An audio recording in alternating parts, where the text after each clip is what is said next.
Welcome everyone to the deep dive. Today we're going beyond just the surface level reports. We're really digging into the global financial markets for June 30th, 2025.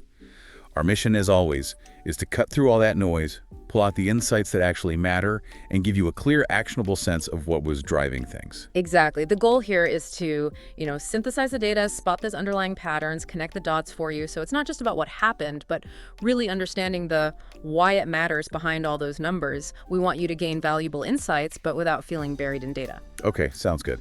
Let's start this deep dive in India then. It looked like quite an interesting session over there. So the headline figures for June 30th, the Sensex finished down 452 points. That's 0.54%, closing at 83,606.466. And the Nifty 50, it dropped 121 points, or 0.47%, ending the day at 25,517.05. Right.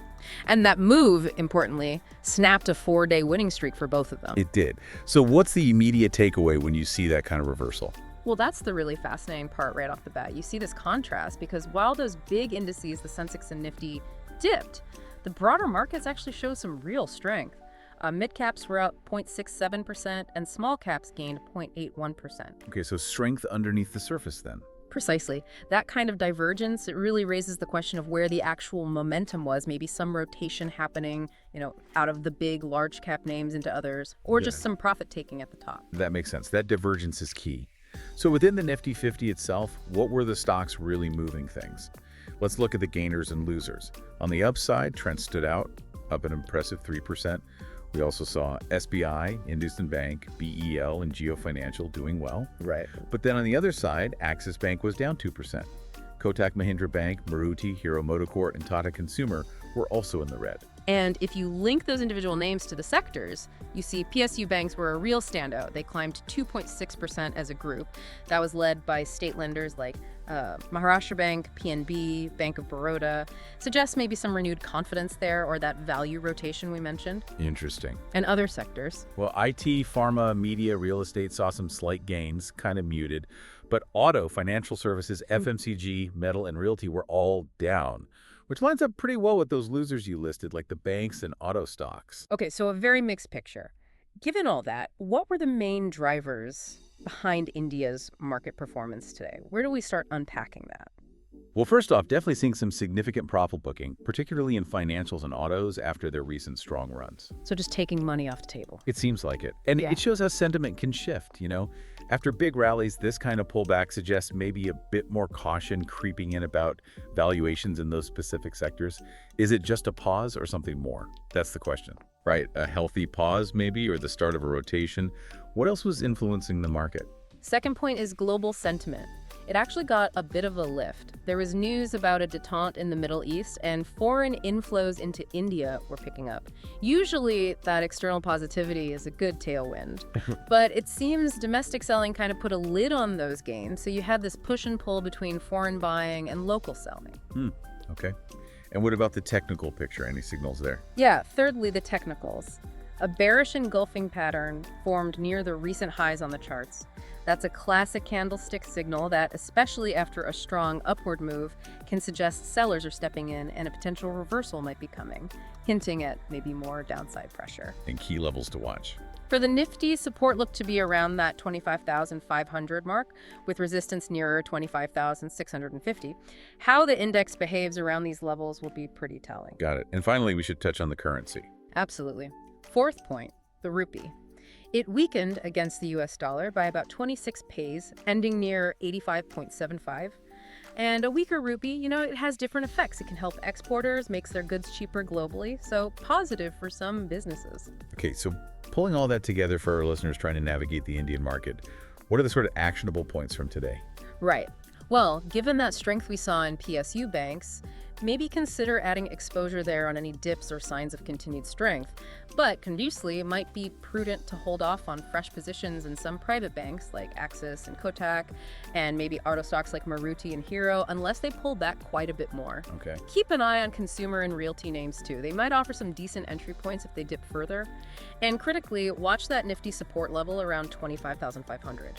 If it fails to hold, that could definitely trigger some deeper profit taking. Could signal a more sustained downturn is possible. Very clear takeaways there. Thank you. Now, let's swing over to the U.S. market. The picture on June 30th looked quite a bit brighter over there, didn't it? Bit of a contrast to India. The S&P 500 closed up 0.5% at 6,204.95. NASDAQ Composite also gained 0.5%, hitting 20,369.73. Yeah. Dow Jones climbed 0.6% to 44,094.77.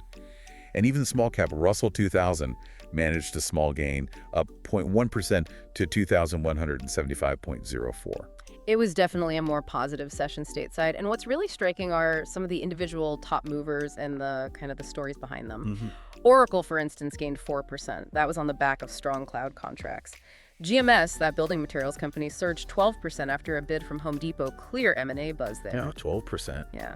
Then you had Sunrun up 10%, First Solar up nearly 9%. Both seem to be benefiting from maybe a domestic production advantage, policy tailwinds perhaps. Yeah. Juniper Networks and HPE were also strong, up over 8 and 9% respectively.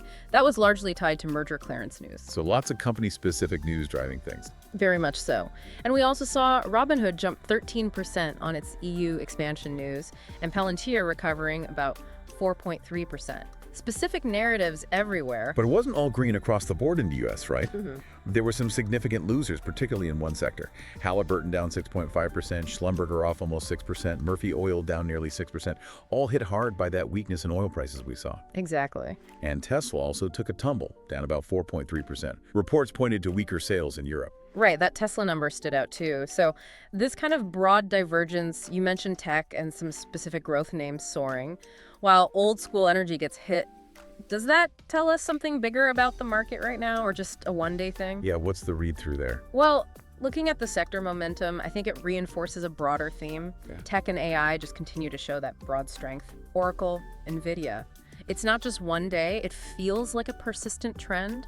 Clean energy was, as you said, a bit mixed. Some winners clearly benefiting from tax incentives or policy news, others maybe just caught in the broader currents. And energy. Energy, as we saw with Halliburton and Schlumberger, sharp declines, very sensitive to that oil price dip. And financials, interestingly, they actually rose quite nicely. That was mainly after the Fed's stress test results came out.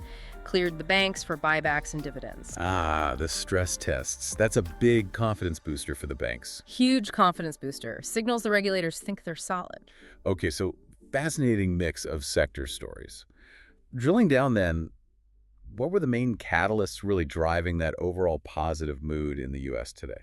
Okay, first I'd point to trade optimism. News that Canada was rescinding its digital tax, and maybe some positive signals on broader trade deals seemed to give equities a lift. Less trade friction is almost always good news. Right. Smoother trade helps multinationals. What else? Second, strong corporate results. We mentioned Oracle, GMS, Juniper, HP. Good earnings definitely help boost investor confidence. Fundamentals matter. And you mentioned the Fed stress test for the banks. That played a role too. Absolutely. That's the third driver. The results showing U.S. banks were solid, greenlighting those buybacks and dividends. It's not just technical. It signals financial health, capital return to shareholders, always a positive. Okay. And finally, a recurring theme. And fourth, earnings beats and just that ongoing AI optimism. It was clearly lifting the tech and AI-related stocks again. That whole narrative around AI's potential just keeps pulling in investment. Got it.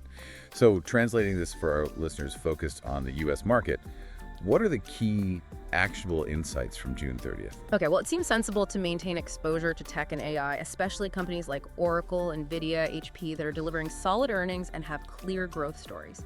Maybe consider rotating selectively, perhaps trimming some exposure from the weaker energy sector and looking at clean tech plays that seem to have policy momentum behind them. Keep exposure to banks, given those positive stress test results.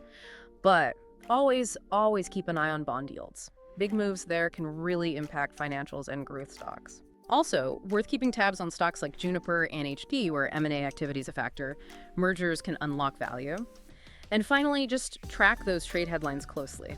And maybe think about using hedges around big events like earnings reports or potential geopolitical shifts, just to manage volatility. Excellent advice. Okay, let's pull back now, connect these regional stories, India's mixed day, U.S. strength, to the bigger global snapshot for June 30th. Yeah, let's connect the dots. So geopolitics first, that relative calm in the Middle East we mentioned, plus the US-Canada trade progress, that definitely helped global sentiment. Monetary policy-wise, the Fed's stress tests were positive for banks, but crucially, still no real signs of imminent rate cuts. So the future path of interest rates remains a key focus. And the broader economic momentum. Looking at Q2 momentum, seems earnings breadth is improving, seeing more companies participate. And Morgan Stanley even put out a note projecting potentially a 12% upside in the S&P 500 over the next year. That's, a reasonably bullish signal. Okay. And quickly on commodities and currencies globally. Well, commodities, as we discussed, oil was down, pressuring energy stocks. Clean energy names were kind of a mixed bag, moving on specific policy news. Currency inflows, that softer U.S. dollar, driven by the trade optimism, generally helped emerging markets, made their assets look a bit more attractive. Right. And the rupee's weakness in India, while maybe a domestic concern for some, actually gives a bit of an edge to Indian exporters and helps some domestic cyclical companies. Got it. So turning the page now, what's the outlook as we head into July 1st, 2025? What should listeners be watching for tomorrow? Okay, for India, I'd expect probably a mixed session to start the month. That profit booking we saw might continue a bit. Definitely keep watching the PSU banks for potential follow-through strength. And that critical Nifty support level around 25,500, seeing if it holds, will be key. Any potential positive triggers for India? Yeah, any newer clarity on trade deals or maybe domestic tax policies could spark a bounce, particularly in exporters or perhaps consumer durables. So watch for policy news. Okay. And for the U.S. outlook tomorrow? For the U.S., early July could bring more headlines on trade deals, maybe more M&A developments. Those could move specific stocks. Tech and AI are still broadly expected to lead the way, but definitely watch bond yields. Any sharp moves there could unsettle growth stocks. And keep tracking any news on clean energy policies. And the overall global picture for the start of July. Globally, it really comes down to those big themes. Trade headlines, especially U.S.-Canada, maybe U.S.-China news, any unexpected geopolitical flare-ups. And of course, any upcoming comments from Fed officials. Those are the things likely to shape market sentiment as we kick off the new month. What a comprehensive deep dive. So just to quickly summarize, India saw some profit taking at the top, but there was resilience underneath, especially in broader markets and sectors like PSU banks. Meanwhile, the U.S. indices had a strong rally, really powered by tech, solid company earnings, and positive trade news, even though energy stocks lag behind. Yeah, we've really unpacked a lot today. The market shifts, specific company moves, and those global currents tying it all together. And remember, folks, this knowledge is most valuable when you actually understand it and can apply it.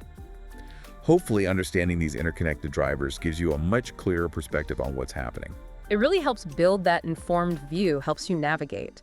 Well, thank you so much for joining us on this deep dive today. It's been genuinely insightful unpacking all of this. My pleasure. And perhaps this leaves you, the listener, with something to think about. As these global trade dynamics keep shifting and geopolitical tensions ebb and flow, how might that actually influence your own investment view on different sectors? Everything from energy to technology in the months ahead, something to consider.